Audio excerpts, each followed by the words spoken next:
ಇದು SS digital channel, Shri ಸುಮಂಗಲಿ digital channel. ನೀವು ನೋಡ್ತಾ ಇದ್ದೀರಿ ಸುದ್ದಿ ಸಮಯ, ಸ್ಥಳೀಯ ಸುದ್ದಿಗಳಿಗಾಗಿ. ಸುದ್ದಿ ಸಮಯದ ಪ್ರಾಯೋಜಕರು Mahalakshmi jewellers, gold hub, main road, Kalaburagi. You call that a last minute plan? We call that Hatchin.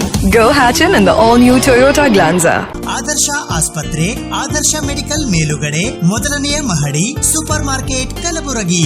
Girish kidney foundation ಮತ್ತು ಮಲ್ಟಿ ಸ್ಪೆಷಾಲಿಟಿ ಆಸ್ಪತ್ರೆ, Tahir Mohiuddin building, Jayanagar bus stop ಎದುರುಗಡೆ, ಸ್ವಸ್ತಿಕ್ ನಗರ, ಸೇಡಂ ರಸ್ತೆ, ಕಲಬುರಗಿ. ಅಥರ್ವ ಹೋಟೆಲ್, ನೈಸರ್ಗಿಕ ಆಹಾರದ ಹೊಳಪು, lodging, pure veg restaurant, Ram Mandir circle, high court ರಸ್ತೆ, ಕಲಬುರಗಿ. ಕಾವ್ಯ ಕುಂಚ ಗಾಯನ ಮತ್ತು ಈ ಭಾಗದ ಪ್ರಸಿದ್ಧ ಜಾನಪದ ಹಾಗೂ ತತ್ವಪದಗಳ ಗಾಯನ ಕಾರ್ಯಕ್ರಮ ನಾಡಹಬ್ಬ 2019 ಜಿಲ್ಲಾ ಕನ್ನಡ ಸಾಹಿತ್ಯ ಪರಿಷತ್ತು, ಕನ್ನಡ ಮತ್ತು ಸಂಸ್ಕೃತಿ ಇಲಾಖೆ ಹಾಗೂ ಮಹಾನಗರ ಪಾಲಿಕೆ ವತಿಯಿಂದ ಆಯೋಜನೆ. ಶ್ರೀ ಕ್ಷೇತ್ರ ವಾಗ್ದರ್ಗಿಯಲ್ಲಿ ನಡೆದ ಶ್ರೀ ರಾಚೋಟೇಶ್ವರರ ಭವ್ಯ ಜಾತ್ರಾ ಮಹೋತ್ಸವ. ಅಕ್ಟೋಬರ್ 28ರಿಂದ 30ರವರೆಗೆ ನಡೆದ ಪಲ್ಲಕ್ಕಿ ಮೆರವಣಿಗೆ, ರುದ್ರಾಭಿಷೇಕ, ಅಗ್ನಿ ಪೂಜೆ ಮತ್ತು ರಥೋತ್ಸವ.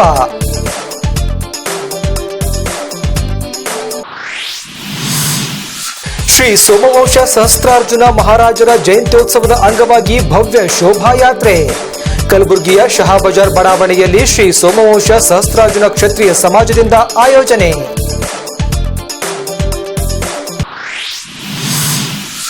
ಸಾರ್ವಜನಿಕ ಗ್ರಂಥಾಲಯ ಇಲಾಖೆ ನಿರ್ದೇಶಕ ಡಾಕ್ಟರ್ ಸತೀಶ್ ಕುಮಾರ್ ಎಸ್ ಹೊಸಮನಿಯವರ ಜನ್ಮದಿನ ಸುವರ್ಣ ಮಹೋತ್ಸವ. ಹೊಸಮನಿ ದಂಪತಿಗಳಿಗೆ ಆತ್ಮೀಯ ಸನ್ಮಾನ ಹಾಗೂ ಕಲ್ಯಾಣ ಪ್ರಭೆ ಅಭಿನಂದನಾ ಗ್ರಂಥ ಸಮರ್ಪಣೆ.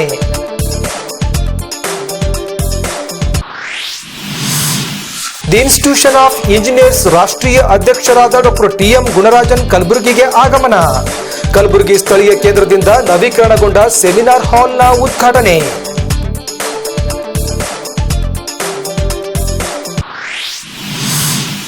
ಕ್ರಿಸ್ಮಸ್ ಬಂಜಾರ ಎಂದು ಹರಿದಾಡುತ್ತಿರುವ ಸುಳ್ಳು ಸಂದೇಶದ ವದಂತಿಗೆ ಮಾರು ಹೋಗಿ ದುಡ್ಡು ಹಾಕಬೇಡಿ.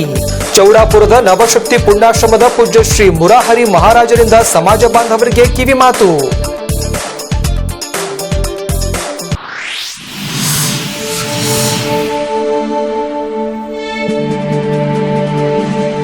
ಸುದ್ದಿ ಸಮಯಕ್ಕೆ ಸ್ವಾಗತ. ನಾನು ರಾಘವೇಂದ್ರ ಎಂಬೋಗ್ಲೆ. ಕಾವ್ಯ ಕುಂಚ ಗಾಯನ ಮತ್ತು ಈ ಭಾಗದ ಪ್ರಸಿದ್ಧ ಜಾನಪದ ಮತ್ತು ತತ್ವಪದ ಗಾಯನ ಕುರಿತ ನಾಡಹಬ್ಬ 2019 ಕಾರ್ಯಕ್ರಮವನ್ನು ಕನ್ನಡ ಸಾಹಿತ್ಯ ಪರಿಷತ್ತು ಕಲಬುರಗಿ, ಕನ್ನಡ ಸಂಸ್ಕೃತಿ ಇಲಾಖೆ ಮತ್ತು ಮಹಾನಗರ ಪಾಲಿಕೆ ಕಲಬುರಗಿಯ ವತಿಯಿಂದ ಆಯೋಜಿಸಲಾಗಿತ್ತು. ಜಿಲ್ಲಾ ಕನ್ನಡ ಸಾಹಿತ್ಯ ಪರಿಷತ್ತು ಕಲಬುರಗಿ, ಕನ್ನಡ ಮತ್ತು ಸಂಸ್ಕೃತಿ ಇಲಾಖೆ ಕಲಬುರಗಿ ಹಾಗೂ ಮಹಾನಗರ ಪಾಲಿಕೆ ಕಲಬುರಗಿ ಇವರುಗಳ ಸಂಯುಕ್ತ ಆಶ್ರಯದಲ್ಲಿ ನಾಡಹಬ್ಬ 2019 ಕಾವ್ಯ ಕುಂಚ ಗಾಯನ ಮತ್ತು ಈ ಭಾಗದ ಪ್ರಸಿದ್ಧ ಜಾನಪದ ಮತ್ತು ತತ್ವಪದಗಳ ಗಾಯನ ಕುರಿತ ಕಾರ್ಯಕ್ರಮವು ದಿನಾಂಕ ನವೆಂಬರ್ 2 ಮತ್ತು 3ರಂದು ಕನ್ನಡ ಭವನ ಆವರಣದಲ್ಲಿ ಜರುಗಿತು. ನವೆಂಬರ್ 2ರಂದು ಶನಿವಾರ ಕಾವ್ಯ ಕುಂಚ ಗಾಯನ ಕಾರ್ಯಕ್ರಮವನ್ನು ವಿಧಾನ ಪರಿಷತ್ ಸದಸ್ಯರಾದ BG ಪಾಟೀಲ್ ಅವರು ಉದ್ಘಾಟಿಸಿದರು.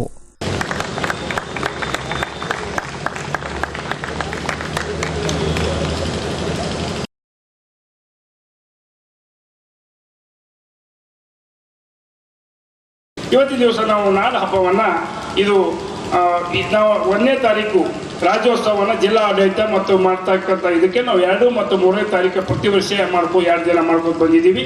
ಇವತ್ತಿನ ದಿವಸ ಕವಿಗಳನ್ನು ಮತ್ತು ಚಿತ್ರಕಲಾವಿದರನ್ನು, ಗಾಯಕರನ್ನು ಒಂದೇ ವೇದಿಕೆ ಮೇಲೆ ಕೂಡಿಸ್ತಕ್ಕಂಥ ಇದು ಒಂದು ಹೊಸ ವೇದಿಕೆ. ಯಾಕಂದ್ರೆ ಕಲಾವಿದರನ್ನು ನಾವು ಎಲ್ಲಿನೂ ಕರಿತಿರಲಿಲ್ಲ. ಒಂದು ನಾಡ ಹಬ್ಬ ಸಂದರ್ಭದಲ್ಲಿ ನಮ್ಮ ಮಂತಟ್ಟಿಯವರು ಭಾಳ ಸಹಕಾರ ಮಾಡಿದ್ದಾರೆ. ನಮಗೆ ಅವರು ಭಾಳ ಸಹಕಾರ ಮಾಡಿ ಒಳ್ಳೆ ಕಲಾವಿದರನ್ನ, ಯೂನಿವರ್ಸಿಟಿ ಬೇರೆ ಬೇರೆ ಭಾಗದ ಕಲಾವಿದರನ್ನ ಗುರುತಿಸ್ಕೊಂಡಿದ್ದಾರೆ. ಕವಿಗಳನ್ನ ಕೂಡ ನಾವು ಹೊಸವರನ್ನ ವೇದಿಕೆ ಕೊಟ್ಟು ಪರಿಚಯಿಸ್ತಕ್ಕಂಥದ್ದು ಇದು ಮಾಡ್ಕೊಂಡಿದ್ದೀವಿ. ಇವತ್ತಿನ ದಿವಸ ಈ ಕಾವ್ಯ ಕುಂಚ ಗಾಯನ ನಮ್ಮ CS ಪಾಟೀಲರು ಮತ್ತು ಇಲ್ಲಿ ಅನೇಕ 10 ಮಂದಿ ಕವಿಗಳು, 10 ಮಂದಿ ಚಿತ್ರಕಲಾವಿದರು, 2 ಗಾಯಕರು ಇಲ್ಲಿ ಇದ್ದಾರೆ. ಇವತ್ತು ಅದು ಕಾವ್ಯ ಕುಂಚ ಗಾಯನ ನಡೀತದೆ.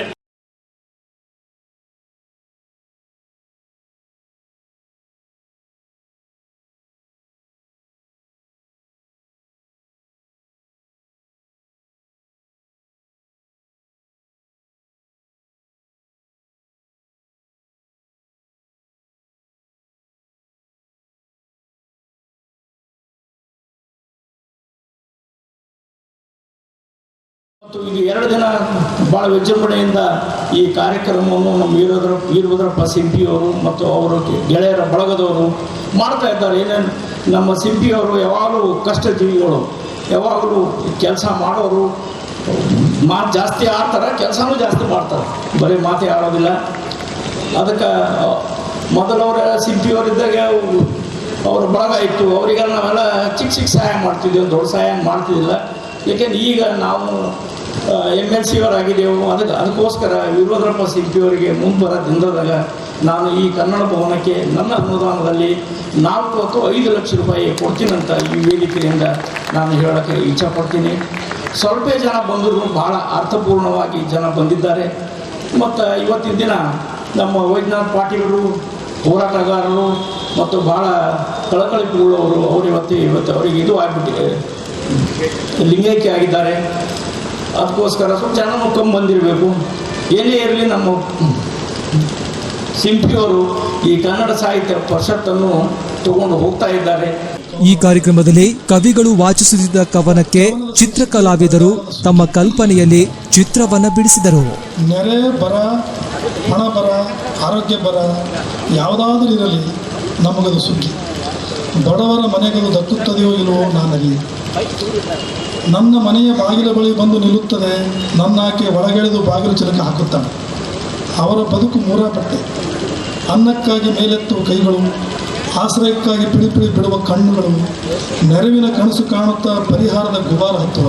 ನಿನ್ನೆ ನಾಳೆಯ ನಡುವಿನಲ್ಲದಿ ಸೇತುವಾಗಿದೆ ಕರ್ತದಿ, ಸಾಗಿ ಹೋಗಲು ಸಮಯ ಬಂದಿದೆ ತಿರುಗರೆಲ್ಲರೂ ಮಕರದು. ಅನ್ಯ ನದಿಗಳು ಹರಿದು ಸೇರುವ ಬಯಲು ಬದುಕಿನ ವಾರಿಧಿ, ಭಿನ್ನ ಪದಗಳ ಜೀವರಥವನ್ನು ನಡೆಸುವ ನೆರವೇ ಸಾರಥಿ. ನಿಲ್ಲಲಾಗಿವೆ ಗತದ ಮರಕ್ಕೆ ನಿತ್ಯ ಉದುರುವ ಎಲೆಗಳು, ಬೆಳೆಯುತ್ತಿದೆ ತುದಿ ಎತ್ತರಕ್ಕೆ ನಿತ್ಯ ನವ ಚಿಗುರು ಮೂಡಲು. ನಂತರ ಸಂಗೀತಗಾರರಿಂದ ಗಾಯನ ಕಾರ್ಯಕ್ರಮ ಜರುಗಿತು. ನವೆಂಬರ್ 3ರಂದು ಈ ಭಾಗದ ಪ್ರಸಿದ್ಧ ಜಾನಪದ ಮತ್ತು ತತ್ವಪದ ಗಾಯನ ಕಾರ್ಯಕ್ರಮ ನಡೆಯಿತು.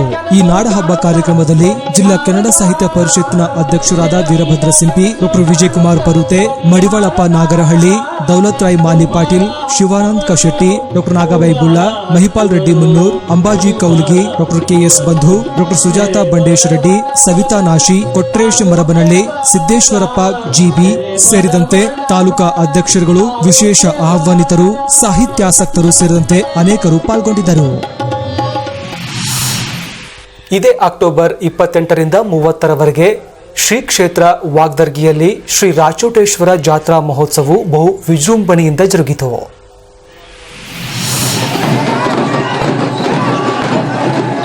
ಶ್ರೀ ಕ್ಷೇತ್ರ ವಾಗ್ದರ್ಗಿಯ ರಾಚೋಟೇಶ್ವರ ಜಾತ್ರಾ ಮಹೋತ್ಸವವು ದಿನಾಂಕ 28/10/2019 ಬಹು ವಿಜೃಂಭಣೆಯಿಂದ ಜರುಗಿತು. ದಿನಾಂಕ 28/10/2019 ಸೋಮವಾರ ಪಲ್ಲಕ್ಕಿ ಮೆರವಣಿಗೆ, 29/10/2019 ಮಂಗಳವಾರ ರಾಚೋಟೇಶ್ವರರಿಗೆ ಬೆಳಿಗ್ಗೆ ರುದ್ರಾಭಿಷೇಕ, ದಿನಾಂಕ 30/10/2019 ಬುಧವಾರ ಸಾಯಂಕಾಲ 4 ಗಂಟೆಗೆ ಅಗ್ನಿಪೂಜೆ, 6:30ಕ್ಕೆ ಭವ್ಯ ರಥೋತ್ಸವವು ಜರುಗಿತು.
पंचाननातनुद्भूतान् पंचाक्षरमनुपमान् पंचसूत्रकृतो वंदे पंचाचार्यन् जगद्गुरु भूविराट्पुर स्वामीन् चरचक्रेश्वर प्रभु ಪರಾತ್ಪರ ಗುರು ವಂದೇ ಕುಮಾರೇಶ ಕೃಪಾನಿಧೆ. ಇಂದಿನ ದಿವಸ ವಿಶೇಷವಾಗಿರುವಂಥ ದಿವಸ. ಈ ನಾಡು ರಕ್ಷಣೆಯನ್ನು ಮಾಡ್ತಾ ಇರುವಂಥ ಮಹಾಮಹಿಮನಾದ ಮಹಾಪುರುಷ ಲೀಲಾಮೂರ್ತಿಯು ಬೇಡಿದವರಿಗೆ ಬೇಡಿದ ಇಷ್ಟಾರ್ಥಗಳನ್ನು ದಯಪಾಲಿಸುವ ಕಾಮಧೇನು ಕಲ್ಪವೃಕ್ಷ ಕಲಬುರಗಿ ಜಿಲ್ಲೆಯೊಳಗೆ ಬರುವ ಆಳಂದ ತಾಲೂಕಿನ ಸುಕ್ಷೇತ್ರ ವಾಗ್ರದಿಪುರದ ಒಡೆಯನಾಗಿರುವಂಥ ವಾಗ್ದರ್ಗಿ ರಾಚಟೇಶ್ವರನ ದಿವ್ಯ ಮಹಾಸನ್ನಿಧಾನದೊಳಗೆ ಆ ಮಹಾತ್ಮನ ಕುರಿತು ಒಂದು 4 ವಿಚಾರಧಾರೆಗಳನ್ನು ಸಮಸ್ತ ಈ ನಾಡಿನ ಜನತೆಯ ಮುಂದೆ ಹಂಚಿಕೊಳ್ಳಬೇಕು ಅನ್ನುವಂಥ ಸದುದ್ದೇಶದಿಂದ ಈ ಒಂದು ಕಾರ್ಯಕ್ರಮವನ್ನು ಹಮ್ಮಿಕೊಳ್ಳಲಾಗಿದೆ. ಬಹುಶಃ ನಾಣ್ಣುಡಿಯೊಳಗೆ ಒಂದು ಮಾತು ಬರ್ತದೆ, ಯಾತ್ರೆಯೊಳಗೆ ಕಾಶಿ ಯಾತ್ರೆ, ರಾತ್ರಿಯೊಳಗೆ ಶಿವರಾತ್ರಿ, ಜಾತ್ರೆಯೊಳಗೆ ಕ್ಷೇತ್ರವಾದ ಪುಣ್ಯವಾದ ಜಾತ್ರೆ ಯಾವುದು ಅಂತ ಕೇಳಿದ್ರೆ ಅದುವೇ ನಮ್ಮ ವಾಗ್ದರ್ಗಿಪುರದ ರಾಚಟೇಶ್ವರನ ಜಾತ್ರೆ ಅಂದರೆ ಬಹುಶಃ ತಪ್ಪಾಗಲಿಕ್ಕಿಲ್ಲ ಅಂತಕ್ಕಂಥ ವಿಚಾರವನ್ನು ತಿಳಿಯಪಡಿಸ್ತಾ, ಇಲ್ಲಿಯವರೆಗೂ ಅನೇಕ ಜನ ಸದ್ಭಕ್ತ ಮಹಾಶಯರು ಮಳೆ ಎನ್ನದೆ ಚಳಿ ಎನ್ನದೆ ರಾತ್ರಿ 10 ಗಂಟೆ ಆಗ್ತಾ ಇದ್ದರೂ ಕೂಡ ದರ್ಶನವನ್ನು ಮಾಡ್ತಾ ಆ ಮಹಾತ್ಮನ ದರ್ಶನವನ್ನು ಮಾಡಿಕೊಂಡು ನಾವು ಮಾಡಿರುವಂಥ ಪಾಪವನ್ನು ಕಳೆದುಕೊಳ್ಳಬೇಕು. ಬಹುಶಃ ಇಲ್ಲಿ ಅಗ್ಗಿಯನ್ನು ಹಾಯ್ತಕ್ಕಂಥದ್ದು ವಿಶೇಷವಾಗಿರ್ತಕ್ಕಂಥ ಒಂದು ದೃಶ್ಯವನ್ನು ಇವತ್ತು ನಾವೆಲ್ಲ ಕಣ್ಣಾರೆ ಕಾಣಿಕೊಳ್ಳಬಹುದು. ಇವತ್ತು ನಾವು ಪಂಚಭೂತಗಳು ಅಂತ ಕರ್ಕೊಂಡು ಬರ್ತೀವಿ, ಅದರೊಳಗೆ ಅಗ್ನಿಯು ಕೂಡ ಒಂದಾಗಿರ್ತಕ್ಕಂಥದ್ದು. ಇವತ್ತು ಕ್ಷೇತ್ರದ ಒಡೆಯನಾಗಿರುವಂಥ ವೀರಭದ್ರ ಸ್ವಾಮಿಯ ಅವತಾರವೇ ಆಗಿರುವಂಥ ನಮ್ಮ ರಾಚಟೇಶ್ವರ, ಬಹುಶಃ ರಾಚುಟಿಯೊಳಗಿರುವಂಥ ರಾಚಟೇಶ ಬೇರೆ ಅಲ್ಲ, ವಾಗ್ದರ್ಗಿಯೊಳಗಿರ್ತಕ್ಕಂಥ ರಾಚಣ್ಣ ಬೇರೆ ಅಲ್ಲ, ಬಹುಶಃ ಈ ಇರುವರು ಒಂದೇ ಆಗಿರ್ತಕ್ಕಂಥದ್ದು. ಯಾಕೆ ಅಂದರೆ ನಮ್ಮ ಮನೆಯೊಳಗಿರ್ತಕ್ಕಂಥದ್ದು ಅಂದರೆ ಕಲಬುರಗಿ ಜಿಲ್ಲೆ ಆಳಂದ ತಾಲೂಕಿನ ಸುಂಟ್ನೂರು ಸಂಸ್ಥಾನ ಹಿರೇಮಠದೊಳಗಿರ್ತಕ್ಕಂಥ ನಮ್ಮ ಹಿರಿಯರು ಹೇಳ್ತಿದ್ರು, ಬಹುಶಃ ವಾಗ್ದರ್ಗಿ ರಾಚಣ್ಣ ಬೇರೆ ಅಲ್ಲ, ರಾಚಟೇಶ ಬೇರೆ ಅಲ್ಲ, ಇಲ್ಲಿ ಆಳಂದ ತಾಲೂಕಿನೊಳಗಿರ್ತಕ್ಕಂಥ ವಾಗ್ದರ್ಗಿ ರಾಚಣ್ಣ ಬೇರೆ ಅಲ್ಲ ಅಂತಕ್ಕಂಥ ಮಾತನ್ನು ಇಲ್ಲಿಯವರೆಗೆ ಈ ನನ್ನ ಒಂದೆರಡು ಮಾತುಗಳನ್ನು ಕೇಳಿ ತಮ್ಮ ಮನಸ್ಸಿಗೆ ಆನಂದ ಭರಿತರಾಗಿ ಯಾವ ಸುಂಟ್ನೂರಿನ ಸಕಲ ಸದ್ಭಕ್ತರು ಏನು ನಮ್ಮ ಜೊತೆ ಎಲ್ಲ ಬಂದಾರ, ನಮ್ಮ ಎಲ್ಲ ಬಳಗ ಹಾಗೂ ರಾಚಣ್ಣನ ಭಕ್ತಾದಿಗಳು ಅವರೆಲ್ಲರೂ ಕೂಡ ನನಗೆ ಭಕ್ತಿಯ ಕಾಣಿಕೆಯನ್ನು ಸಮರ್ಪಣೆ ಮಾಡ್ಯಾರ. ಅವ್ರ ಹೆಸರುಗಳು ಹೇಳ್ಬೇಕಾದ್ರೆ ಭಾಳ ಉದ್ದೇಶ ಇಷ್ಟದ ಅದು, ಆದ್ರೂ ಹೇಳಬೇಕಾಗ್ತದೆ. ಯಾಕಂತಂದ್ರೆ ಅವರು ತಮ್ಮ ಭಕ್ತಿಯ ಕಾಣಿಕೆಯನ್ನು ನಮಗೆ ಸಲ್ಲಿಸ್ಯಾರ ಅಂತಂದ ಬಳಿಕ ಶ್ರೀ ವೇದಮೂರ್ತಿ ನೀಲಕಂಠಯ್ಯ ಸ್ವಾಮಿ ಹಿರೇಮಠ ಸುಂಟ್ನೂರ್ ಅವರು 101.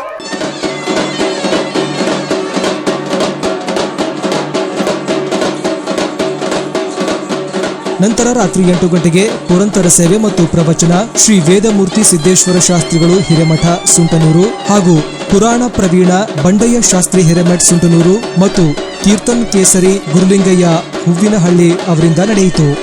ಈ ರಥೋತ್ಸವ ಕಾರ್ಯಕ್ರಮದಲ್ಲಿ ಶ್ರೀ ವೀರೇಶ್ವರ ಜ್ಯೋತಿಷ್ಯ ಮತ್ತು ವಾಸ್ತು ಕೇಂದ್ರ Aland check post Kalaburagi, RK traders Kalaburagi, Rachuteshwara ಪಂಚ ಕಮಿಟಿ ವಾಗ್ದರ್ಗಿ ಸರ್ವ ಸದಸ್ಯರು ಸೇರಿದಂತೆ ಸಹಸ್ರ ಭಕ್ತಾದಿಗಳು ಪಾಲ್ಗೊಂಡಿದ್ದರು.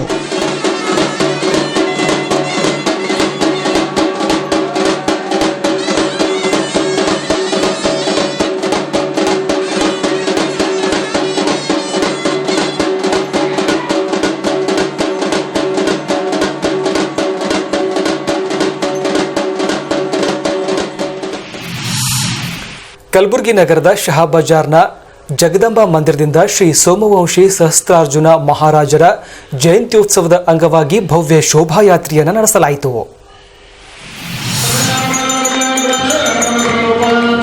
ಶ್ರೀ ಸೋಮವಂಶ ಸಹಸ್ರಾರ್ಜುನ ಕ್ಷತ್ರಿಯ ಸಮಾಜದ ಕುಲದೇವತೆಯಾದ ಶ್ರೀ ಸೋಮವಂಶ ಸಹಸ್ರಾರ್ಜುನ ಮಹಾರಾಜರ ಜಯಂತಿಯ ಅಂಗವಾಗಿ ಭವ್ಯ ಮೆರವಣಿಗೆಯನ್ನ ನಡೆಸಲಾಯಿತು. ಮೆರವಣಿಗೆಯು ಕಲಬುರಗಿ ನಗರದ ಶಹಾಬಜಾರ್ ಬಡಾವಣೆಯ ಜಗದಮ್ಮ ಮಂದಿರದಿಂದ ಲಾಲ್ ಹನುಮಾನ್ ಮಂದಿರ, ರಾಮ ಮಂದಿರ, ಪ್ರಕಾಶ್ ಟಾಕೀಸ್, ಕೋಟೆ ರಸ್ತೆ, ಚೌಕ್ ಪೊಲೀಸ್ ಸ್ಟೇಷನ್, ಬಾಂಡೆ ಬಜಾರ್, ಸೂಪರ್ ಮಾರ್ಕೆಟ್ದಿಂದ ಮರಳಿ ಜಗದಮ್ಮ ಮಂದಿರಕ್ಕೆ ತಲುಪಿತು.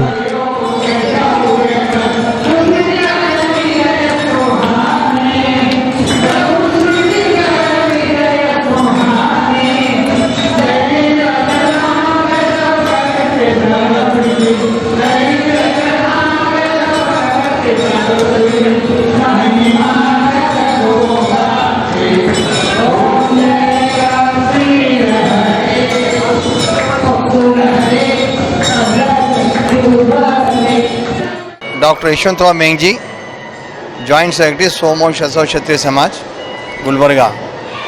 आज हम हमारे मंदिर से श्री सहस्रार्जुन महाराज का फोटो लेकर सारे गुलबर्गे में उनकी जयंती मना रहे हैं। जयंती मनाने का मतलब क्या होता है? यही मतलब होता है कि हमारे जो महाराज थे, उनके जो क्वालिटीज़ थे, उनके जो कुछ शक्तियाँ उन्होंने बनाई थी, उसको याद करना है और इन तमाम चीज़ों को हमारी नवयुवक पीढ़ी को दिखाना है।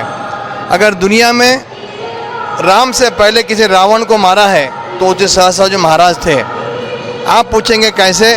सहस्रार्जुन महाराज एक राजा थे महेशमती के। वहाँ पे रावण सारे हिंदुस्तान को कब्जा करते हुए महासमती पहुँचते हैं। महासमती में सब रावण नहाने के लिए, पूजा करने के लिए नर्मदा नदी पर उतरता है तो वह एक शिवलिंग बनाता है, रेती का बनाकर पूजना करना चाहता है। उसी समय जोर से बाढ़ आकर वो शिवलिंग चले जाता है। रावण को गुस्सा आता है और रावण कहता है सैनिकों को पता लगाओ कि कौन है इस तरह पानी हमारे शिवलिंग पर छोड़ा। तो पता लगता है कि वहाँ सहस्रार्जुन महाराज अपने रानियों के साथ नर्मदा नदी में नहा रहे थे। वो पानी रोक रखे थे और रानियाँ नहा रहे थे। उसी बात रावण को गुस्सा आता है और रावण ने सहस्रार्जुन को ललकारता है कि कहता है सहस्रार्जुन मैं तेरे साथ युद्ध करना चाहता हूँ, तूने मेरा शिवलिंग को खराब किया। सहस्रार्जुन महाराज कहते देखिए आप मेरे अतिथि हैं, मैं अतिथि से कभी भी नहीं लड़ता, क्योंकि वेद में कहा गया है कि अतिथि देवो भव, अतिथि से मैं ही लड़ता। उसके बावजूद रावण सहस्रार्जुन को ललकारता है। ललकारने के बाद दोनों में महायुद्ध होता है। होने के बाद रावण को सहस्रार्जुन महाराज बंदी बनाकर कारागृह में डालते हैं। डालने के बाद जो रावण के नाना थे वो आकर शासन से माफ़ी मांगते हैं। तब चलकर कहीं तो रावण को सहस्रार्जुन महाराज छोड़ते। कहने का मतलब ये है कि महाराज के पास दो बड़ी क्वालिटी थी। एक, किसी अतिथि जी के साथ लड़ना नहीं। दूसरा, अगर लड़ाई भी करते हैं तो कोई क्षमापण मांगता है तो उसको छोड़ देना है। यही बातें हम नवयुवक संघ को हम कहना चाहते हैं और हमारे समाज को बताना चाहता है कि एक हमारी एकता का एक भावना भी है कि हम सहस्रार्जुन महाराज की जयंती मना रहे हैं। धन्यवाद। बोलो सहस्रार्जुन महाराज की जय।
ಶ್ರೀ ರಾಜರಾಜೇಶ್ವರ ಸಹಸ್ರಾರ್ಜುನ ಮಹಾರಾಜ ಜಯಂತಿಯನ್ನು ನಮ್ಮ ಸಮಾಜ ವತಿಯಿಂದ ಆಚರಿಸ್ತಾ ಇದ್ದೇವೆ. ಇವತ್ತು 9:30ಗೆ ಶ್ರೀ ರಾಜರಾಜೇಶ್ವರ ಮಹಾರಾಜರ ಮಹಾಆರತಿ ಕಾರ್ಯಕ್ರಮವನ್ನು ಜರುಗಿತು. ಆದ ನಂತರ ಜಗದಾಂಬ ಮಂದಿರ ಶಾಬಜಾರ್ಲಿಂದ ಈ ಒಂದು ಗುರುಗಳ ಮಹಾರಾಜರ ಪ್ರೊಸೆಷನವನ್ನು ಮುಂದುವರೆದಿದೆ. ಈ ಪ್ರೊಸೆಷನವನ್ನು ಲಾಲ್ಮಾನ್ ಮರಗಮ್ಮ ಟೆಂಪಲ್, ಕಡಗರಪುರ, ಫೋರ್ಟ್ ರೋಡ್, ಬಾಂಡೆ ಬಜಾರ್ ಆಗಿ ಸೂಪರ್ ಮಾರ್ಕೆಟ್ ಹೋಗಿ ಮತ್ತೆ ಹಿಂದೆ ಕಲಬುರಗಿಯಲ್ಲಿ ಶಾಬಜಾರ್ ಜಗದಾಂಬ ಮಂದಿರಲ್ಲಿ ಹಿಂದೆ ತಿರುಗಿ ಬರುತ್ತದೆ. ನನ್ನ ವತಿಯಿಂದ ನಮ್ಮ ಶ್ರೀ ಸೋಮವಂಶ ಸಹಸ್ರಾರ್ಜುನ್ ಸಮಾಜ ವತಿಯಿಂದ ಎಲ್ಲ ನಮ್ಮ ಸಮಾಜ ಬಾಂಧವರಿಗೆ, ಕಲಬುರಗಿ ಜನರಿಗೆ ಎಲ್ಲರಿಗೆ ರಾಜರಾಜೇಶ್ವರ ಸಹಸ್ರಾರ್ಜುನ ಮಹಾರಾಜ ಜಯಂತಿಯ ಹಾರ್ದಿಕ ಶುಭಾಶಯಗಳು. बोलो राजराजेश्वर सहस्त्र महाराज की जय। ಈ ಮೆರವಣಿಗೆಯಲ್ಲಿ ಸಮಾಜದ ಅಧ್ಯಕ್ಷರಾದ ಶ್ರೀರಾಮ್ ಡಿ ಪವಾರ್, ಉಪಾಧ್ಯಕ್ಷರಾದ ಪ್ರಕಾಶ್ ಮೇಂಗ್ಜಿ, ಕಾರ್ಯದರ್ಶಿಗಳಾದ ವಿಷ್ಣು ಸಾ ಬರಾಡ್, ಸಹ ಕಾರ್ಯದರ್ಶಿಗಳಾದ ಡಾಕ್ಟರ್ ಯಶವಂತ್ ಮೇಂಗ್ಜಿ, ಖಜಾಂಚಿಗಳಾದ ಸುಭಾಷ್ ಕಮಲಾಪುರೆ ಹಾಗೂ ಶ್ರೀ ರವೀಂದ್ರ ಕುಮಾರ್ ಮೇಂಗ್ಜಿ, ಯುವಕ ಮಂಡಳದ ಅಧ್ಯಕ್ಷರಾದ ಅನಿಲ್ ಮಿಸ್ಕಿನ್, ಉಪಾಧ್ಯಕ್ಷರಾದ ದಿನೇಶ್ ಹಬೀಬ್, ಕಾರ್ಯದರ್ಶಿಗಳಾದ ರವಿರಾಜ್ ಚೌಹಾಣ್, ಸಹ ಕಾರ್ಯದರ್ಶಿ ನಾಗೇಶ್ ಶಾಲ್ಗರ್, ಖಜಾಂಚಿ ಅಂಬಾದಾಸ್ ಹಬ್ಬತ್, ಮಹಿಳಾ ಮಂಡಳದ ಅಧ್ಯಕ್ಷರಾದ ಲಲಿತಾ ಚೌಹಾಣ್, ಉಪಾಧ್ಯಕ್ಷರಾದ ಸರಿತಾ ಮೇಂಗ್ಜಿ, ಕಾರ್ಯದರ್ಶಿ ಸುನಂದಾ ಪವಾರ್, ಸಹ ಕಾರ್ಯದರ್ಶಿ ಸ್ಮಿತಾ ಚೌಹಾಣ್, ಖಜಾಂಚಿ ವಿಜಯಲಕ್ಷ್ಮಿ ಕಮಲಾಪುರೆ ಸೇರಿದಂತೆ ಸಮಾಜದ ಮಾತೆಯರು, ಹಿರಿಯರು, ಯುವಕರು, ಮಕ್ಕಳು ನೂರಾರು ಸಂಖ್ಯೆಯಲ್ಲಿ ಭಾಗವಹಿಸಿ ಈ ಕಾರ್ಯಕ್ರಮವನ್ನು ಯಶಸ್ವಿಗೊಳಿಸಿದರು.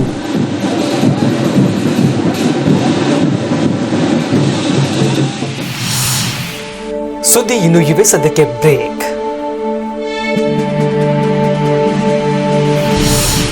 ಸುದ್ದಿ ಸಮಯದ ಪ್ರಾಯೋಜಕರು Mahalakshmi jewellers, gold hub, main road, Kalaburagi. You call that a last minute plan? We call that Hatchin. Go Hatchin in the all new Toyota Glanza. ಆದರ್ಶ ಆಸ್ಪತ್ರೆ, ಆದರ್ಶ ಮೆಡಿಕಲ್ ಮೇಲುಗಡೆ, ಮೊದಲನೆಯ ಮಹಡಿ, super market, Kalaburagi. Girish kidney foundation ಮತ್ತು ಮಲ್ಟಿ ಸ್ಪೆಷಾಲಿಟಿ ಆಸ್ಪತ್ರೆ, Tahir Mohiuddin building, Jayanagar bus stop ಎದುರುಗಡೆ, ಸ್ವಸ್ತಿಕ್ ನಗರ, ಸೇಡಂ ರಸ್ತೆ, Kalaburagi. Atharva hotel, ನೈಸರ್ಗಿಕ ಆಹಾರದ ಹೊಳಪು, lodging pure veg restaurant, Ram Mandir circle, high court ರಸ್ತೆ, ಕಲಬುರಗಿ. ಸಾರ್ವಜನಿಕ ಗ್ರಂಥಾಲಯ ಇಲಾಖೆಯ ನಿರ್ದೇಶಕರಾದ ಡಾಕ್ಟರ್ ಸತೀಶ್ ಕುಮಾರ್ ಎಸ್ ಹೊಸಮನಿಯವರ ಜನ್ಮದಿನದ ಸುವರ್ಣ ಮಹೋತ್ಸವದ ಅಂಗವಾಗಿ ನಡೆದ ಕಾರ್ಯಕ್ರಮದಲ್ಲಿ ಕಲ್ಯಾಣ ಪ್ರಭೆ ಎನ್ನುವ ಅಭಿನಂದನಾ ಗ್ರಂಥವನ್ನು ಸಮರ್ಪಿಸಲಾಯಿತು. ಕಲಬುರಗಿ ನಗರದ ಡಾಕ್ಟರ್ ಎಸ್ಎಂ ಪಂಡಿತ್ ರಂಗಮಂದಿರದಲ್ಲಿ ಸಾರ್ವಜನಿಕ ಗ್ರಂಥಾಲಯ ಇಲಾಖೆಯ ನಿರ್ದೇಶಕರಾದ ಡಾಕ್ಟರ್ ಸತೀಶ್ ಕುಮಾರ್ ಎಸ್ ಹೊಸಮನಿಯವರ ಜನ್ಮದಿನದ ಸುವರ್ಣ ಮಹೋತ್ಸವದ ಅಂಗವಾಗಿ ಕಾರ್ಯಕ್ರಮವನ್ನು ಹಮ್ಮಿಕೊಳ್ಳಲಾಗಿತ್ತು. ಈ ಸಮಾರಂಭದಲ್ಲಿ ಕಲ್ಯಾಣ ಪ್ರಭೆ ಅಭಿನಂದನಾ ಗ್ರಂಥ ಸಮರ್ಪಣೆ ಮಾಡಲಾಯಿತು. ಇದೇ ವೇಳೆ ಡಾಕ್ಟರ್ ಸತೀಶ್ ಕುಮಾರ್ ಎಸ್ ಹೊಸಮನಿ ದಂಪತಿಗಳಿಗೆ ಸನ್ಮಾನಿಸಿ ಗೌರವಿಸಲಾಯಿತು. ಈ ಸಮಾರಂಭದಲ್ಲಿ ಜಗದ್ಗುರು ಡಾಕ್ಟರ್ ಸಾರಂಗಧರ ದೇಶಿಕೇಂದ್ರ ಮಹಾಸ್ವಾಮಿಗಳು, ಶಿವಲಿಂಗ ಮಹಾಸ್ವಾಮಿಗಳು, ಭಂತೆ ವರಜ್ಯೋತಿ, ಸಂಗಾನಂದ್ ಭಂತೇಜಿ ದಿವ್ಯ ಸಾನ್ನಿಧ್ಯವನ್ನು ವಹಿಸಿದರು. ಕೇಂದ್ರ ಸಾಹಿತ್ಯ ಅಕಾಡೆಮಿಯ ಅಧ್ಯಕ್ಷರು ಹಾಗೂ ಜ್ಞಾನಪೀಠ ಪ್ರಶಸ್ತಿ ಪುರಸ್ಕೃತರಾದ ಡಾಕ್ಟರ್ ಚಂದ್ರಶೇಖರ್ ಕಂಬಾರ್ ಕಾರ್ಯಕ್ರಮವನ್ನು ಉದ್ಘಾಟಿಸಿದರು.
ಖ್ಯಾತ ಕವಿ ನಾಡೋಜ ಡಾಕ್ಟರ್ ಸಿದ್ದಲಿಂಗಯ್ಯ ಅವರು ಅಭಿನಂದನಾ ಗ್ರಂಥವನ್ನ ಬಿಡುಗಡೆಗೊಳಿಸಿದರು.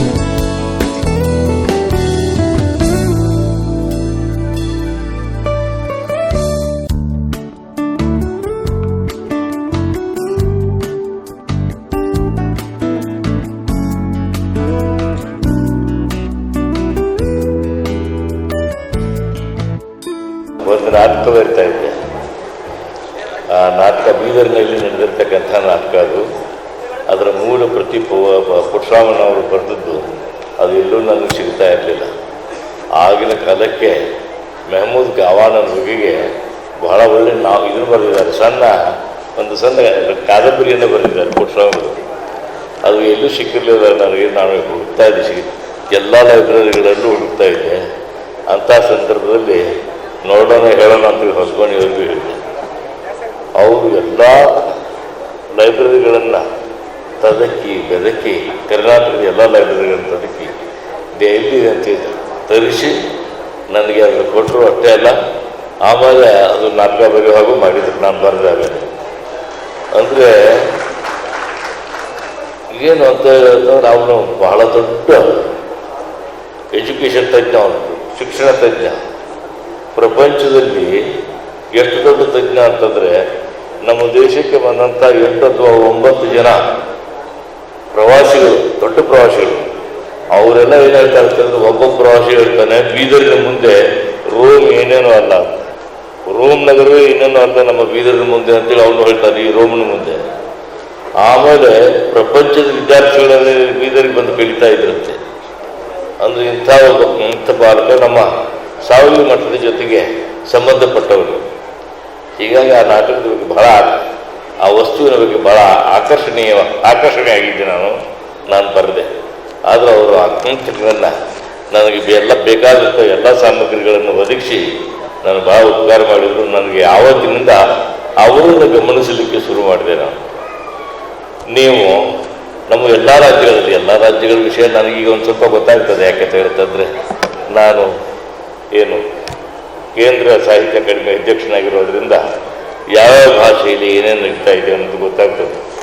ಅಂದರೆ ನಮ್ಮ ಕರ್ನಾಟಕದಲ್ಲಿ ನಮ್ಮ ಈ ಹಿಂದಿನ ಮತ್ತು ಈಗಿನ ಗ್ರಂಥಪಾಲಕರು ಎಂಥವರಿದ್ದಾರೆ ಅಂತ ಹೇಳ್ತಂದರೆ, ಒಂದು ಅವರಿಗೆ ಗೊತ್ತಿಲ್ಲದಂಥ ಒಂದು ಪುಸ್ತಕ ಸಂಸ್ಕೃತಿಯನ್ನು ಇಲ್ಲಿ ಶುರು ಮಾಡಿದ್ದಾರೆ. ಸತೀಶ್ ಹೊಸಮನಿಯವರು ಒಂದು ಒಳ್ಳೆಯ ಕೆಲಸ ಮಾಡಿದ್ದಾರೆ. ಉಳಿದ ಅಧಿಕಾರಿಗಳಿಗೆ ಮಾದರಿಯಾಗಿದ್ದಾರೆ. ತಳ ಸಮುದಾಯದ ಒಬ್ಬ ವ್ಯಕ್ತಿಗೆ ಅಧಿಕಾರವನ್ನು ಕೊಟ್ಟರೆ ಆ ವ್ಯಕ್ತಿ ಎಷ್ಟು ಚೆನ್ನಾಗಿ ಆಡಳಿತವನ್ನು ನಿಭಾಯಿಸಬಲ್ಲ, ಎಷ್ಟು ಸಮರ್ಥವಾಗಿ ನಿಭಾಯಿಸಬಲ್ಲ ಅನ್ನೋದನ್ನು ಸತೀಶ್ ಹೊಸಮನಿಯವರು ತೋರಿಸ್ಕೊಟ್ಟಿದ್ದಾರೆ. ಮತ್ತು ಈ ಸಮಾಜದಲ್ಲಿ ಒಬ್ಬ ಪುಸ್ತಕ ಪ್ರೇಮಿಯನ್ನು, ಒಬ್ಬ ವಿದ್ವಾಂಸನನ್ನು, ಒಂದು ಇಲಾಖೆಯ ನಿರ್ದೇಶಕನನ್ನಾಗಿ, ಅದರಲ್ಲೂ ಗ್ರಂಥಾಲಯ ಇಲಾಖೆಯ ನಿರ್ದೇಶಕನನ್ನಾಗಿ ಮಾಡಿದ್ರೆ ಆತ ಎಷ್ಟು ಚೊಕ್ಕಟವಾಗಿ ಕೆಲಸ ಮಾಡಬಲ್ಲ ಅನ್ನೋದನ್ನು ಸತೀಶ್ ಹೊಸಮನಿಯವರು ತೋರಿಸಿಕೊಟ್ಟಿದ್ದಾರೆ. ಜೊತೆಗೆ ಮಹಾನ್ ಪುಸ್ತಕ ಪ್ರೇಮಿ ಡಾಕ್ಟರ್ ಬಾಬಾ ಸಾಹೇಬ್ ಅಂಬೇಡ್ಕರ್ ಅವರ ಅನುಯಾಯಿಯಾಗಿರುವ ಅಂಬೇಡ್ಕರ್ವಾದಿಯೊಬ್ಬನನ್ನು ಇಲಾಖೆಯ ನಿರ್ದೇಶಕನನ್ನಾಗಿ ಮಾಡಿದ್ರೆ ಆ ಇಲಾಖೆಗೆ ಯಾವ ರೀತಿ ಆ ವ್ಯಕ್ತಿ ಹೊಸತನ ತುಂಬಬಲ್ಲ ಹೊಸಮನಿ ಅಂತ ನಾನು ಹೇಳಕ್ಕೆ ಇಷ್ಟಪಡ್ತೇನೆ. ಈ ಲೋಕದಲ್ಲಿ ಬಹಳ ಮುಖ್ಯವಾದ್ದು ಅನ್ನೋದು ನನ್ನ ದೃಷ್ಟಿನಲ್ಲಿ ಸಂಸ್ಕೃತಿಯ ವಿಕಾಸಕ್ಕೆ ಕಾರಣವಾದ, ಈ ಲೋಕದ ಬೆಳಕನ್ನು ತೋರುವ ಗ್ರಂಥಗಳು ಎಲ್ಲ ಕಾಲದಲ್ಲೂ ಶ್ರೇಷ್ಠವಾದಂಥ ವಸ್ತುಗಳಾಗಿವೆ. ಕೇವಲ 50 ವರ್ಷಗಳಲ್ಲಿಯೇ ರಾಜ್ಯದ ಗ್ರಂಥಾಲಯ ಇಲಾಖೆಯ ನಿರ್ದೇಶಕರಾಗಿ ನಿಯುಕ್ತಗೊಂಡು ಕ್ರಿಯಾಶೀಲವಾಗಿ ಕೆಲಸ ಮಾಡ್ತಿರುವ ನನ್ನ ಈ ಕಲ್ಯಾಣ ಕರ್ನಾಟಕದ ಹೆಮ್ಮೆಯ ಪುತ್ರರಾದ ಸತೀಶ್ ಹೊಸಮನಿಯವರಿಗೆ ಇವತ್ತು ಅಭಿನಂದನೆಯನ್ನು ಸಲ್ಲಿಸ್ತಿರೋದು ನನಗೆ ತುಂಬ ಹೆಮ್ಮೆ ಅನಿಸಿದೆ. ಹೊಸಮನಿಯವರು ಒಂದು ಹೂವಿನ ಗುಚ್ಛ ಇದ್ದಂಗೆ, ಆ ಹೂವಿನ ಗುಚ್ಛದಲ್ಲಿ ಎಲ್ಲ ಹೂಗಳನ್ನು ಇಟ್ಕೊಂಡು ಅವರೆಲ್ಲರನ್ನೂ ತಮ್ಮ ಜೊತೆ ಕರ್ಕೊಂಡು, ದೊಡ್ಡವರೆಲ್ಲರನ್ನೂ ತನ್ನ ಜೊತೆ ಇಟ್ಕೊಂಡು ನಮ್ಮ ಕನ್ನಡದ ಸೇವೆನೂ ಮಾಡ್ತಾರೆ, ಗ್ರಂಥಾಲಯ ಸೇವೆನೂ ಮಾಡ್ತಾರೆ, ಸಮಾಜ ಸೇವೆನೂ ಮಾಡ್ತಾರೆ, ಹಾಗೂ ಧರ್ಮದ ಸೇವೆನೂ ಮಾಡ್ತಾ ಇದ್ದಾರೆ. ಇಂಥ ಒಂದು ಅತ್ಯುತ್ತಮ ವ್ಯಕ್ತಿ ನಮ್ಮ ಗ್ರಂಥಾಲಯ ವಿಜ್ಞಾನಕ್ಕೆ ಸಿಕ್ಕಿದ್ದು ಹಾಗೂ ಸಾರ್ವಜನಿಕ ಗ್ರಂಥಾಲಯಕ್ಕೆ ಸಿಕ್ಕಿದ್ದು ನಮ್ಮ ಎಲ್ಲರ ಸೌಭಾಗ್ಯ ಅಂತ ನಾನು ಹೇಳೋಕ್ಕೆ ಇಷ್ಟಪಡ್ತೀನಿ. ಆ ಒಂದು ಭೀಮವಾದದಲ್ಲಿ ಬಹಳಷ್ಟು ಅಚ್ಚುಕಟ್ಟಾದಂಥ ಆರ್ಟಿಕಲ್ಸ್ಗಳನ್ನು ಒಂದೇ ಗಂಟೆಯಲ್ಲಿ 3 ಆರ್ಟಿಕಲ್ಗಳನ್ನ ಭೀಮವಾದ ಮ್ಯಾಗಝಿನಲ್ಲಿ ವಿಶೇಷ ಸಂಚಿಕೆಯಲ್ಲಿ ಬರೆದಂಥ ಕೀರ್ತಿ ಡಾಕ್ಟರ್ ಗವಿಸಿದ್ದಪ್ಪ ಪಾಟೀಲ್ ಅವರು, ಡಾಕ್ಟರ್ ಜಯದೇವಿ ಮೇಡಮ್ ಅವರು, ಅವರಿಗೆ ವಿಶೇಷವಾದಂತಹ ಧನ್ಯವಾದಗಳನ್ನು ಸಲ್ಲಿಸಲಿಕ್ಕೆ ಇಷ್ಟಪಡ್ತಾ ಇದ್ದೇನೆ. ಇನ್ನೊಂದು ತಮ್ಮ ಎದುರಿಗೆ ಹೇಳಲು ಇಚ್ಛೆ ಪಡ್ತಾ ಇದ್ದೇನೆ. ನಾನು ಹೇಳಬೇಕೋ ಇಲ್ಲವೋ ಅಂತೇಳಿ ಮುಜುಗರ ಇದೆ. ಯಾಕಂದ್ರೆ ಡಾಕ್ಟರ್ ಗವಿಸಿದ್ದಪ್ಪ ಪಾಟೀಲ್ ರವರು ಈಗ ಹಂಸ ಕವಿಗಳಾಯಿತು, ಮತ್ತೆ ನಮ್ಮ AG ರತ್ನ ಕಾಳೇಗೌಡ ಮೇಡಮ್ ರವರು ಒಂದು ಸೆಂಚುರಿಯನ್ನ ಬಾರಿಸಿದ್ದಾರೆ. ಯಾಕಂದ್ರೆ 800 ಪುಟಗಳಷ್ಟು. ನಿನ್ನೆ ನಮ್ಮ ಡಾಕ್ಟರ್ ಚಂದ್ರಶೇಖರ್ ಕಂಬಾರ ಅವರು ಚರ್ಚೆ ಮಾಡ್ತಕ್ಕಂಥ ಸಂದರ್ಭದಲ್ಲಿ ಇಂಥ ಒಂದು ಪುಸ್ತಕ ಕೋಟಿ ಜನರು ನೀಡ್ತಕ್ಕಂಥ ಇಂಥ ಗ್ರಂಥ ರಚನೆ ಮಾಡಿದಾರಲ್ಲ, ಅವರಿಗೆ ವೈಯಕ್ತಿಕವಾದಂತಹ ಧನ್ಯವಾದಗಳನ್ನು ಸಹಿತ ಈ ಸಂದರ್ಭದಲ್ಲಿ ಹೇಳಿದ್ದಾರೆ ನಿನ್ನೆ. ಅಂತ ಒಂದು ಸಂದರ್ಭದಲ್ಲಿ 2ನೇ ಸಂಚಿಕೆ ಇವತ್ತು 198 ಸಾಹಿತಿಗಳನ್ನ ಈಗಾಗಲೇ ಅವರು ಪಟ್ಟಿಯನ್ನ ಮಾಡಿದ್ದಾರೆ. 2ನೇ ಸಂಚಿಕೆ ಮುಂದಿನ 1-2 ವರ್ಷಗಳಲ್ಲಿ ಸಹಿತ ನಿಮ್ಮೆಲ್ಲರ ಸಹಕಾರದೊಂದಿಗೆ ಬರಲಿ ಅಂತೇಳಿ ಆಶಿಸ್ತಾ ಇನ್ನೊಮ್ಮೆ ತಮ್ಮೆಲ್ಲರಿಗೂ ವಂದಿಸಿ, ಯಾರು ಈ ಒಂದು ಕಾರ್ಯಕ್ರಮವನ್ನು ನೆರವೇರಿಸಲಿಕ್ಕೆ ವಿಶೇಷವಾಗಿ ಈ ಒಂದು LED ಸ್ಕ್ರೀನ್ ನಮ್ಮ ಮಾಪಣ್ಣ ಆಗಿರ್ಬೋದು, ಅನೇಕ ಇವತ್ತು ನನ್ನ ಎಲ್ಲ ಸಿಬ್ಬಂದಿಗಳು ಸತತವಾಗಿ ಒಂದು ವಾರದ ಮಟ್ಟಿಗೆ ಎಲ್ಲ ದೀಪಕ್ ಕಮ್ತಾರ್ ಆಗಿರ್ಬೋದು, ಅಜಯ್ ಕುಮಾರ್ ಆಗಿರ್ಬೋದು, ಶರಣು ಆಗಿರ್ಬೋದು, ದೇವತ್ಕಲ್ ಆಗಿರ್ಬೋದು, ಅನೇಕ ಇವತ್ತು ನಮ್ಮ ಇಲ್ಲಿರ್ತಕ್ಕಂತಹ ಅಧಿಕಾರಿಗಳಾಗಿರ್ಬೋದು, ನಮ್ಮ ಬೆಂಗಳೂರಿನಲ್ಲಿರ್ತಕ್ಕಂಥ ಆಗಮಿಸಿದಂಥ ಎಲ್ಲ ಅಧಿಕಾರಿಗಳಾಗಿರ್ಬೋದು, ಬೇರೆ ಬೇರೆ ಜಿಲ್ಲೆಗಳಿಂದ ಕೊಪ್ಪಳ ಆಗಿರ್ಬೋದು, ಮತ್ತೆ ಸಮೀಪದ ಯಾದಗಿರಿ ಆಗಿರ್ಬೋದು, ನಮ್ಮ ನಿರ್ದೇಶಕರ ಕಚೇರಿಯಿಂದ ಆಗಮಿಸಿದಂಥ ಎಲ್ಲ ಸಿಬ್ಬಂದಿ ವರ್ಗ ಆಗಿರ್ಬೋದು, ಅನೇಕ ಇವತ್ತು ನಮ್ಮ ಬಿಜಾಪುರ ಜಿಲ್ಲೆಯಿಂದ ಆಗಮಿಸಿದಂಥ ಸಿಬ್ಬಂದಿ ವರ್ಗ ಆಗಿರ್ಬೋದು. ನಿಮಗೆಲ್ಲ ನಮ್ಮ ಶಿಶ್ನಾಳ ಶರೀಫ್ ಸಾಹೇಬರು ಗುರು ಗೋವಿಂದ ಭಟ್ರು ಭಕ್ತರು. ಶಿಶ್ನಾಳ ಶರೀಫ್ ಸಾಹೇಬರು ಸಲಾಮಪುರದವರು, ಗುರು ಗೋವಿಂದ ಭಟ್ರು ಬ್ರಾಹ್ಮಣವಾಗಿದ್ದವರು. ಶಿಶ್ನಾಳ ಶರೀಫ್ ಸಾಹೇಬ್ ಬಹಳ ಮುದ್ದಿನ ಶಿಷ್ಯ ಗುರು ಗೋವಿಂದ ಭಟ್ರಿಗೆ.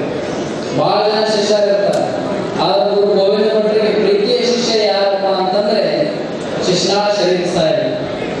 ಒಂದು ಸಂದರ್ಭದೊಳಗ ಕೊನೆಯ ಒಂದು ಘಟ್ಟದೊಳಗೆ ಏನಾಗಿರ್ತದಪ್ಪ ಅಂತಂದ್ರೆ ಗುರು ಗೋವಿಂದ ಭಟ್ರಿಗೆ ಆರಾಮಿಲ್ಲ ಅಂತಕ್ಕಂಥ ಸಂದರ್ಭದೊಳಗ ಹೊಸಮನಿಯವರ ಅವರ ಸ್ನೇಹಮಯ ಜೀವನವನ್ನ ಈಗಾಗಲೇ ಎಲ್ಲರೂ ನಿಮ್ಗೆ ಗೊತ್ತಿರ್ತಕ್ಕಂಥದ್ದು. ಆದರೆ ನನಗೆ ವೈಯಕ್ತಿಕವಾಗಿ ನಾನು 4 ರಾಷ್ಟ್ರಗಳಿಗೆ ಧಮ್ಮ ಪ್ರತಿನಿಧಿಯಾಗಿ ಕಳಿಸಿಕೊಟ್ಟವ್ರು ಯಾರಂದ್ರೆ ಸತೀಶ್ ಕುಮಾರ್ ಹೊಸಮನಿಯವರಂತ ವೇದಿಕೆ ನಾನು ಹೇಳಕ್ಕೆ ನಾನು ಇಷ್ಟಪಡ್ತೀನಿ. ನಾನು ಅವರಿಗೆ ಕೃತಜ್ಞನಾಗಿದ್ದೀನಿ. ಈ ಸಮಾರಂಭದಲ್ಲಿ ಶಾಸಕರಾದ Dattatreya Patil Revoor, professor HM Maheshwaraiah, AK Rameswar ಸೇರಿದಂತೆ ಅನೇಕ ಗಣ್ಯ ಮಹನೀಯರು ಪಾಲ್ಗೊಂಡಿದ್ದರು. ದಿ ಇನ್ಸ್ಟಿಟ್ಯೂಷನ್ ಆಫ್ ಇಂಜಿನಿಯರ್ಸ್ನ ರಾಷ್ಟ್ರೀಯ ಅಧ್ಯಕ್ಷರಾದ ಡಾಕ್ಟರ್ TM ಗುಣರಾಜನ್ ಅವರು ಕಲಬುರಗಿ ನಗರಕ್ಕೆ ಆಗಮಿಸಿರುವ ಹಿನ್ನೆಲೆಯಲ್ಲಿ ಅವರಿಗೆ ಭವ್ಯ ಸ್ವಾಗತವನ್ನು ಕೋರಲಾಯಿತು. ಇದೇ ಸಂದರ್ಭದಲ್ಲಿ ಸ್ಥಳೀಯ ಕೇಂದ್ರದ ಸೆಮಿನಾರ್ ಹಾಲ್ನ ನವೀಕರಣದ ಕಟ್ಟಡವನ್ನು ಉದ್ಘಾಟನೆಗೊಳಿಸಲಾಯಿತು. ದಿ ಇನ್ಸ್ಟಿಟ್ಯೂಷನ್ ಆಫ್ ಇಂಜಿನಿಯರ್ಸ್ನ ರಾಷ್ಟ್ರೀಯ ಅಧ್ಯಕ್ಷರಾದ ಡಾಕ್ಟರ್ TM ಗುಣರಾಜ ಅವರು ಕಲಬುರಗಿ ನಗರಕ್ಕೆ ನಿನ್ನೆ ಆಗಮಿಸಿರುವ ಹಿನ್ನೆಲೆಯಲ್ಲಿ ದಿ ಇನ್ಸ್ಟಿಟ್ಯೂಷನ್ ಆಫ್ ಇಂಜಿನಿಯರ್ಸ್ನ ಲೋಕಲ್ ಸೆಂಟರ್ ಕಲಬುರಗಿಯ ಸರ್ವ ಪದಾಧಿಕಾರಿಗಳು ಆತ್ಮೀಯವಾಗಿ ಬರಮಾಡಿಕೊಂಡು ಸ್ವಾಗತಿಸಿ ಗೌರವಿಸಿದರು.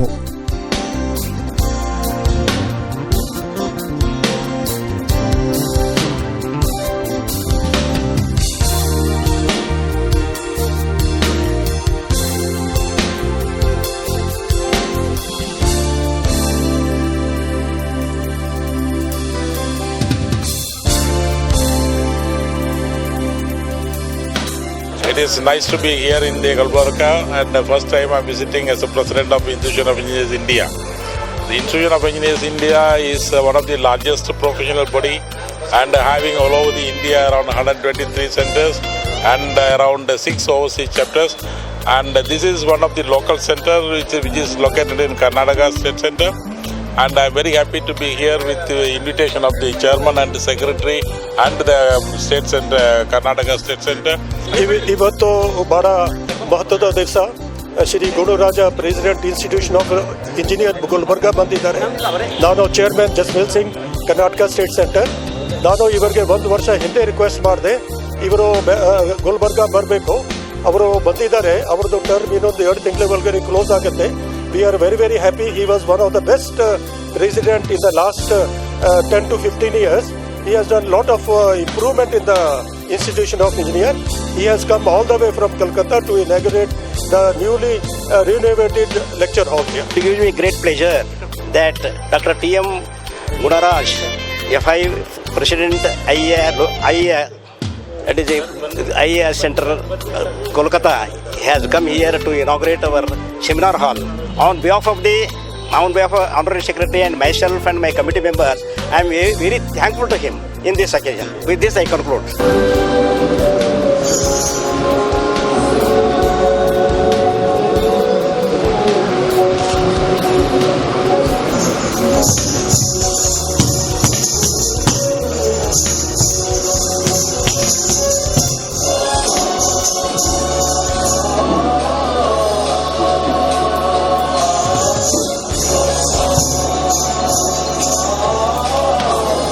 ನಂತರ ಸಾಯಂಕಾಲ ನಡೆದ ಕಾರ್ಯಕ್ರಮದಲ್ಲಿ ದಿ ಇನ್ಸ್ಟಿಟ್ಯೂಷನ್ ಆಫ್ ಇಂಜಿನಿಯರ್ಸ್ನ ಲೋಕಲ್ ಸೆಂಟರ್ ಕಲಬುರಗಿಯ ಸೆಮಿನಾರ್ ಹಾಲ್ನ ನವೀಕರಣಗೊಳಿಸಿದ ಕಟ್ಟಡವನ್ನು ದಿ ಇನ್ಸ್ಟಿಟ್ಯೂಷನ್ ಆಫ್ ಇಂಜಿನಿಯರ್ಸ್ನ ರಾಷ್ಟ್ರೀಯ ಅಧ್ಯಕ್ಷರಾದ ಡಾಕ್ಟರ್ ಟಿ.ಎಂ. ಗುಣರಾಜ ಅವರು ಉದ್ಘಾಟಿಸಿದರು.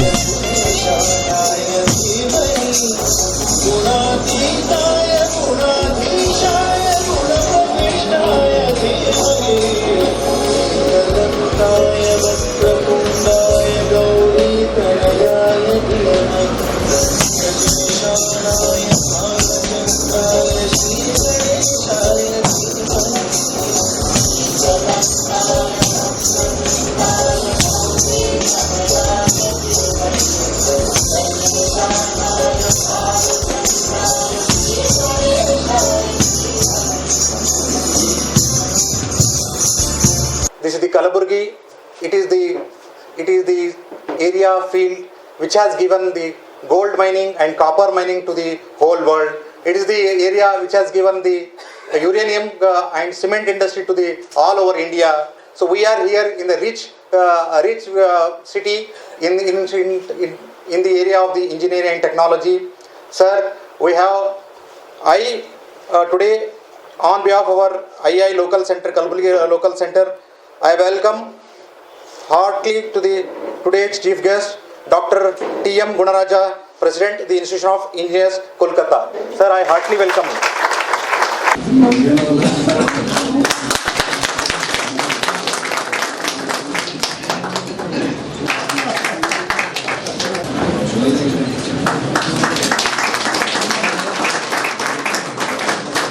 Number of seminars, conferences, and he's also attended special courses on pre-stressed concrete and design at University of Roorkee. He is associated with the Indian Institute of Engineers, Karnataka State Center for the last 10 years, and he was the Honorary Secretary during this session.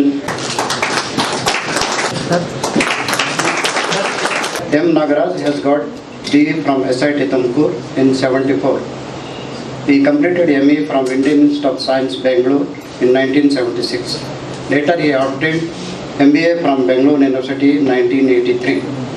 Soon after his master's degree, he worked as a lecturer in the 9th TK, Surathkal, for a short period.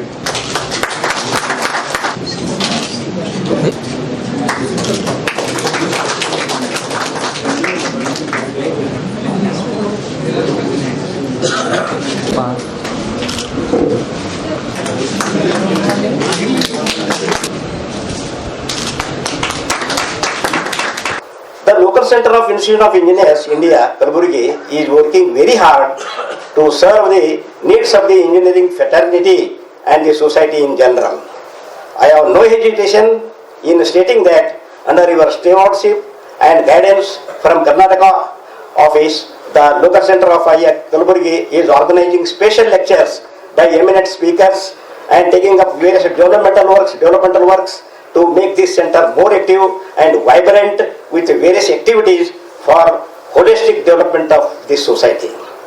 The center under my chairmanship, with the cooperation of the entire committee members elected for the present tenure, wishes to take up certain essential works for renovation of improvement of auditorium hall, guest rooms, furniture work for existing library building, sports activities, etc. at the open space available. Institute of Engineers India local center was formed during the year 1972 by past chairman here R.P. Sinha.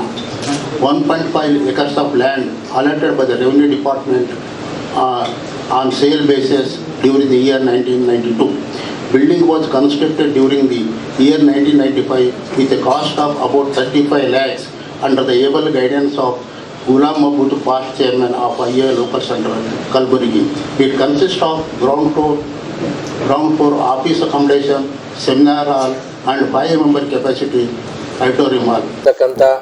ಅದು ವಿಶೇಷವಾಗಿ ನಮ್ಮ national president ಗುಣರಾಜ್ ಅವರು ಬಿಡುವಿಲ್ಲದ ಕಾರ್ಯಕ್ರಮ, ಇವತ್ತು ಗುಲ್ಬರ್ಗಾದಲ್ಲಿ ಇರ್ತಾರೆ, ನಾಳೆ ಚೆನ್ನೈನಲ್ಲಿ ಇರ್ತಾರೆ, ನಾಡಿದ್ದು ಡೆಲ್ಲಿನಲ್ಲಿ ಇರ್ತಾರೆ, ಇನ್ನು 3 ದಿವಸಕ್ಕೆ ಜೈಪುರದಲ್ಲಿ ಇರ್ತಾರೆ. ಸೊ ಅಂಥ ಒಬ್ಬ ವ್ಯಕ್ತಿ I think for the first time ನಮ್ಮ ಗುಲ್ಬರ್ಗಾ ಲೋಕಲ್ ಸೆಂಟ್ರಿಗೆ ನ್ಯಾಷನಲ್ ಪ್ರೆಸಿಡೆಂಟ್ ಬಂದಿರತಕ್ಕಂಥದ್ದು. ಅದು ವಿಶೇಷವಾಗಿ ಗುಣರಾಜ್ ಅವರೊಬ್ಬರೇ. ಅವರಿಗೆ ನನ್ನ ಪರವಾಗಿ, ನಮ್ಮ ಚೇರ್ಮನ್ರ ಪರವಾಗಿ, ನಿಮ್ಮೆಲ್ಲರ ಪರವಾಗಿ, ಗುಲ್ಬರ್ಗಾ ಲೋಕಲ್ ಸೆಂಟರ್ ಪರವಾಗಿ ವಿಶೇಷವಾದ ವಂದನೆಗಳನ್ನು ಸಲ್ಲಿಸಲಿಕ್ಕೆ ಇಷ್ಟಪಡ್ತೇನೆ. ಅವರು ಚಾರ್ಜ್ ತಗೊಂಡ ನಾನು ರಿಕ್ವೆಸ್ಟ್ ಮಾಡಿದೆ, ಸರ್ ತಾವು ನಾರ್ತ್ ಕರ್ನಾಟಕ ವಿಸಿಟ್ ಮಾಡಲೇಬೇಕು, one of the local centre you must visit. He said yes. I congratulate the chairman, his committee members. They have taken an initiative to invite him. That's really great there. You see, Shri Gunu Rajaji is one of the best dynamic personality I have seen. You see, I will not put any demand to him. He is very, chairman has told, secretary has told, you know, there were some of the wrong things with the institution of engineers. I had taken some cause of the election procedures. I had requested him through letters, through meetings in the council, that election to be done on the online. The voting ballot paper should be discarded. I congratulate Shri Gunu Rajaji. He was the one man who took strong decision that it should be online only. I think 99.9% it is going to be implemented. We should all thank Gunu Rajaji, who stood like a rock to this incident. Fund for this playground, then you don't have. Only for the building and developments that you can do it. What best we will do, definitely. I am doing almost for all the centers, and I will be happy to do for your center also. But we should not always depend on the headquarters. What I have given and the decision taken this year in the council, every center should be self-sustained. Though we have a good fund and we are ready to support the centers which is needed help. Otherwise, every center have a potential, but we are not tapping. Because we are not doing for our own. It is for the society of engineering. So there are companies which are very much ready to help us for the Institution of Engineers India. Even this time, we have made a lot of changes, particularly I can say, this November 5th, we are going to have an Industrial Excellence Award. So one of the biggest awards generally we used to have with the Indian Engineering Congress. This time I have changed them separately to have this award in a very big way, to do it at Delhi, and Central Minister Nitin Gadkari is attending first time. I want to bring it this award as one of the prestigious award of the Institution of Engineers in future. In turn, we get back into all the industries into the fold of the Institution of Engineers India.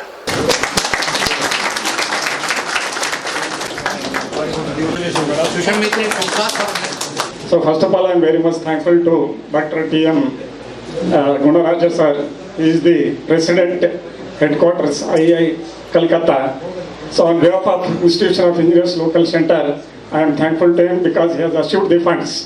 ಈ ಕಾರ್ಯಕ್ರಮದಲ್ಲಿ Karnataka state ಕಮಿಟಿಯ ಮೆಂಬರ್ಗಳಾದ Jasmil Singh, M Nagaraj, M Chowdegowda, GR Mutgi, ಕಮಿಟಿಯ ಸದಸ್ಯರುಗಳಾದ Guruguntti Shivashankarappa, Hanmayya Belure, Bidarkar Kashinath, Sugur Subhash, Prabhudev Mahadevappa, Bhavi Shivaputrappa Bandeppa, Suvarna Sidlingappa Daded, Bharati Harsur, Shivakumar R Okalikar, Shridhar R Pande, the institution of engineers local ಸೆಂಟರ್ನ chairman BS More, ಕಾರ್ಯದರ್ಶಿ Baburao N Sherikar, immediate past chairman MM Kadadi, secretary Shashikant Meese ಸೇರಿದಂತೆ ಅನೇಕರು ಉಪಸ್ಥಿತರಿದ್ದರು.